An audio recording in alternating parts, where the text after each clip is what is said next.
পাশবিক বর্বরতার নজির বসিরহাটে। নাবালিকা ছাত্রীকে লাগাতার ধর্ষণের অভিযোগ সৎবাবার বিরুদ্ধে পক্সো আইনে গ্রেফতার বাবা। উত্তর 24 পরগনার বসিরহাট মহকুমার হারোয়া থানা এলাকার ঘটনা। অভিযুক্ত বছর 32-এর মিন্টু পারুই। বিবাহিত হলেও 1 বছর আগে স্ত্রী ছেড়ে চলে যায়। পরে বিবাহ বিচ্ছেদ এক গৃহবধূকে বিয়ে করে। তার একটি কন্যা সন্তান ছিল। দীর্ঘদিন ধরে মিন্টু পারুই বিবাহিত স্ত্রী ও তার কন্যা সন্তানকে নিয়ে সংসার করত। এর মধ্যে স্ত্রী বাইরে বেরোলেই তার কন্যা সন্তানকে জোরপূর্বক ধর্ষণ করে বলে অভিযোগ। এমনকি এই কথা বাইরে কাউকে বললে তাকে প্রাণে মারার হুমকি দেয়। বেশ কয়েকবার তার বিরুদ্ধে লাগাতার ধর্ষণের পরে অভিযোগ তার শারীরিক অবস্থার অবনতি হলে পুরো বিষয়টি তার মাকে বলে। মা নির্যাতিতা কন্যা সন্তানকে নিয়ে গিয়ে সোজা হারোয়া থানায় স্বামীর বিরুদ্ধে অভিযোগ দায়ের করে। পক্সো আইনে বাবাকে গ্রেফতার করে হারোয়া থানার পুলিশ। ধৃত মিন্টুকে আজ বসিরহাট মহকুমা আদালতে তোলা হয়।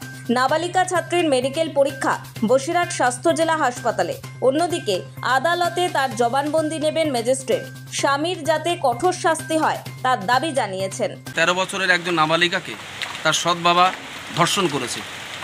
এটা অত্যন্ত নিন্দনীয় এবং ন্যাক্কারজনক একটি বিষয়, অত্যন্ত দুঃখজনক একটি ঘটনা। এর বিষয়ে আমি মানবাধিকার কর্মী হিসেবে ধিক্কার জানাচ্ছি।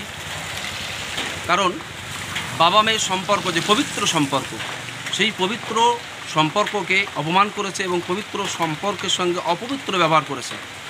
এর জন্য আমি মানবাধিকার কর্মী হিসেবে প্রশাসনের কাছে দাবি করব এই ব্যক্তিটির কঠোর শাস্তি যাতে হয় তার ব্যবস্থা করার জন্য। এর তদন্তপূর্বক কঠিন শাস্তি যেন পায়। সমাজকে এটা বোঝানো দরকার যে এই ধরনের মানুষগুলো সমাজের একটা মারাত্মক ব্যাধি, যারা আজকে সমাজের এই পবিত্র সম্পর্ককে নষ্ট করছে। আজকে যদি এই ব্যক্তিরা সাজা না পায় তাহলে আগামী দিন এই পবিত্র সম্পর্ক এইভাবে অপবিত্র হতে থাকবে। নোবেল বাংলা।